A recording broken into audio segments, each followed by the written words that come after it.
ममूटी एक बहुत ही बेहतरीन एक्टर है और उनकी कोई भी मूवी आती है तो देखनी तो बनती है। और लास्ट मैंने जो मूवी देखी थी उनकी नेटफ्लिक्स के ऊपर रॉरशैक, बहुत ही ज़बरदस्त थी। सिर्फ ममूटी की मूवी की बात नहीं कर रहा हूँ मैं, हर एक मलयालम मूवी की बात कर रहा हूँ जिसके अंदर यूजुअली काफ़ी ज़्यादा लेयर्स होती हैं, डेप्थ होती है, आपको काफ़ी मज़ा आता है उसको देखने के लिए। तो अब ये जो मूवी आई है 1 महीना पहले हालांकि रिलीज़ हुई थी, क्रिस्टोफर, और ये बोला जा रहा है कि एक ऐसे विजिलेंटे कॉप की कहानी है जो जस्टिस में बहुत ज़्यादा बिलीव करता है। तो जब मैं इसका रिव्यू सोच रहा था तो मेरे को ये दिमाग में आया पहले। No FIR, no arrest, no talk, फैसला ऑन द स्पॉट। तो ये जब आपने देख लिया तो इससे आपको काफ़ी चीज़ें क्लियर हो गई होंगी कि इस तरीके का कॉप है। वैसे तो बहुत साइलेंट तरीके का है, कुछ भी फिल्मी नहीं है इसके अंदर, जस्टिस के अंदर बिलीव करता है। आसपास बहुत सारा क्राइम अगेंस्ट वुमेन हो रहा है और ये वुमेन प्रोटेक्शन सेल का हेड है। और इसका एक ही मानना है यार, मतलब फैसला ऑन द स्पॉट करो, आगे बढ़ो। और जिस तरीके से इसकी इंट्रोडक्शन होती है और ऐसे दिखाया जाता है कि अभी अभी ये कोई 2 बच्चियों के साथ कुछ गलत काम हुआ है और उसके केस के सिलसिले में ये 4 गैंगस्टर्स को निपटा देता है। और जैसे ही निपटाता है केस खुल जाता है जिसको आमना पॉल लीड करती है। और फिर वहाँ से एक जद्दोजहद शुरू होती है कि क्या इसके तरीके सही हैं कि नहीं है, या being a woman she will understand the pain of other women who have been who have been, let's say, assaulted, so to say, raped, so to say। तो क्या वो समझ पाएगी कि क्रिस्टोफर ऐसा क्यों कर रहा है, या फिर वो एज अ वुमन इस नज़रिए से देखेगी कि ये जो मैन होते हैं वो थोड़े से क्रूअल ही होते हैं और ये क्रूअल ही तरीका है और जस्टिस पाने का तरीका और भी हो सकता है, कोर्ट ऑफ लॉ में भी हो सकता है।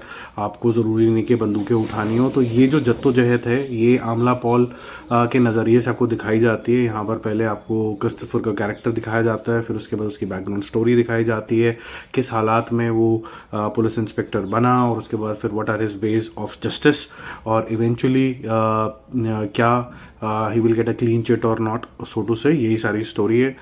मैं ये बोलूँगा कि स्टोरी ठीक है, the heart is in the right place wherein they're trying to say that it has to be stopped, and sometimes to stop there has to be a drastic measure। तो जो fair होता है अगर वो दिमाग में नहीं होगा तो फिर जस्टिस तो आते आते लेट हो जाता है। और यहाँ पर एक डायलॉग भी आता है, justice delayed is justice denied, और क्रिस्टोफर उसको बहुत ज़्यादा बिलीव करता है। बट यही है कि थोड़ी सी मूवी थोड़ी रिपीटेटिव हो जाती है कि सेम ही तरीके की चीज़ को बार बार बार बार बार बार बार बोलती रहती है, जिसके अंदर आपके 2 सवा 2 घंटे निकल जाते हैं।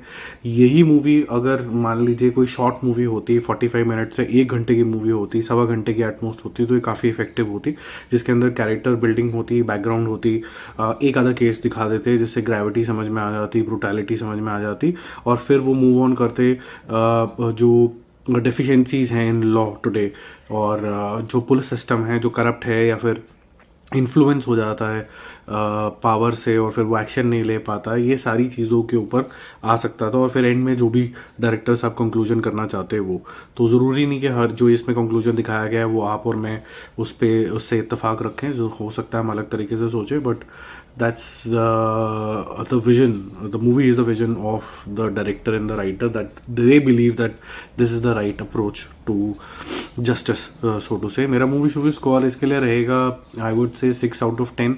जो इंटेंसिटी चाहिए थी क्रिस्टोफर के कैरेक्टर में वो आपको दिखती है। आमला पॉल का भी बहुत अच्छा मुझे कैरेक्टराइजेशन दिखा। रिपीटेटिव बहुत ज़्यादा है उन्नी कृष्णन की जो डायरेक्शन है, बैकग्राउंड म्यूज़िक भी थोड़ा ढीला है।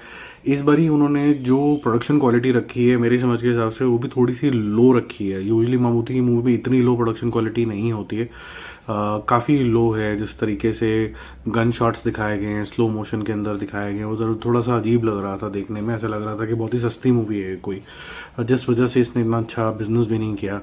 मेरे ख्याल से थिएटर्स के अंदर 1 महीने के अंदर एग्जैक्टली रिलीज़ होगी। 9 फरवरी को मेरे ख्याल से ये रिलीज़ हुई थी थिएटर्स के अंदर, तब मैं देख नहीं पाया था इसको। आई थिंक आसपास कोई हिंदी वर्जन था भी नहीं, अब तो ये हिंदी के अंदर रिलीज़ हो गई है। तो आप देखिए, इन्जॉय करिए, और आपको इस तरीके के जो कॉप ड्रामा होते हैं पसंद आते हैं तो शायद आपको जम जाए। बाकी जल्दी मिलते हैं और रिव्यूज़ के साथ। Stay connected.